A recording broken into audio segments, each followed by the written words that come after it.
हमारे साथ एक ऐसा बच्चा है जिसको अपने पूर्ण जन्म की सारी कहानी याद है। पिछले जन्म में कैसे मौत हो गई बाबू तुम्हारी?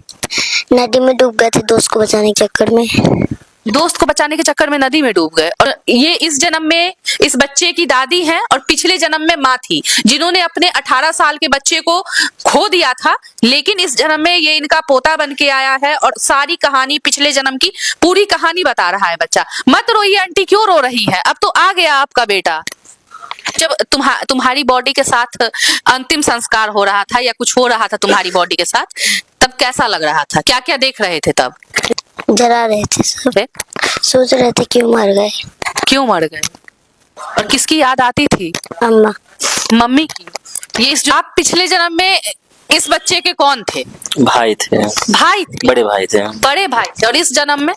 इस जन्म में पापा हैं, लेकिन उनको पापा नहीं कहते, भैया ही कहते। भैया ही कहते हैं जी। की माँ इतना रोती थी इनके जाने के बाद, रो रो के 10 साल लगातार रोई हैं। तो ये बता रहे हैं कि मजबूरन मुझे आना पड़ा, सिर्फ अपनी माँ को मैं रोता हुआ नहीं देखना चाहता था। और भगवान हाँ, कह रहे थे जाओगे नीचे, हम गए यहाँ। बोले थे कि जाओगे नीचे, तो बोले हाँ। तो